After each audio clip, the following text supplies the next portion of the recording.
नमस्कार दोस्तों अविश्वास प्रस्ताव संसदीय प्रक्रिया का हिस्सा है जिसमें यदि लोकसभा में किसी विपक्षी दल को यह लगता है कि सरकार के पास में पर्याप्त बहुमत नहीं है या सरकार सदन में विश्वास खो चुकी है तो लोकसभा का कोई भी सदस्य सरकार के खिलाफ लोकसभा में अविश्वास प्रस्ताव ला सकता है, बशर्ते कि इस प्रस्ताव को 50 सांसदों का लिखित में समर्थन प्राप्त हो। और ये प्रस्ताव हमेशा सिर्फ लोकसभा में ही लाया जा सकता है।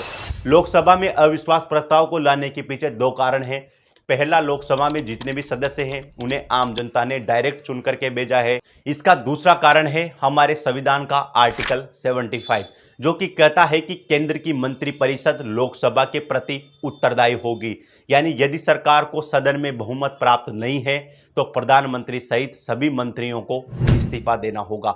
दोस्तों, अविश्वास प्रस्ताव लोकसभा की जो नियम और प्रक्रियाएं बनी हुई है उसके रूल नंबर 198 के तहत लिखा हुआ है, जिसमें कहा गया है कि यदि कोई भी विपक्षी दल का सदस्य लोकसभा में अविश्वास प्रस्ताव लाना चाहता है तो उसे सदन की कार्यवाही शुरू होने के पहले यानी 10 बजे के लगभग इसके बारे में सूचना लोकसभा स्पीकर को देनी होगी। और लोकसभा स्पीकर ये जांच करेगा कि इस प्रस्ताव के साथ में 50 सदस्यों का समर्थन है या नहीं है, और उसके बाद में लोकसभा स्पीकर इस अविश्वास प्रस्ताव को एक्सेप्ट करता है और 10 दिनों के भीतर भीतर इस अविश्वास प्रस्ताव पर संसद में डिस्कशन और डिबेट की जाती है। दोस्तों, इस पर डिस्कशन के बाद लोकसभा स्पीकर सभी सदस्यों की वोटिंग करवाता है और यदि इस अविश्वास प्रस्ताव को आधे से अधिक सदस्यों का समर्थन प्राप्त होता है तो ये अविश्वास प्रस्ताव पारित हो जाता है और इसके पारित होने के बाद केंद्रीय मंत्रिपरिषद को इस्तीफा देना होता है और सरकार गिर जाती है। लेकिन यदि यह अविश्वास प्रस्ताव पारित नहीं होता है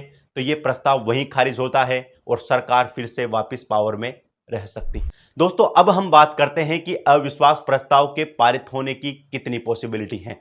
दोस्तों, वर्तमान में लोकसभा में 543 सदस्य हैं और इस प्रस्ताव को पारित होने के लिए 273 सदस्यों का समर्थन आवश्यक है। अगर मैं एनडीए की बात करूं तो एनडीए के पास में 331 सांसद हैं, जबकि केवल बीजेपी के पास में अकेले 301 सांसद हैं। जबकि मैं विपक्षी पार्टियों की बात करूं तो कांग्रेस के पास में 49 सांसद हैं, जबकि जो इंडिया अलायंस बनाया गया है, यदि मैं 26 पार्टियों के सभी सांसदों को मिला भी लूं तो भी ये संख्या 141 भी होती है।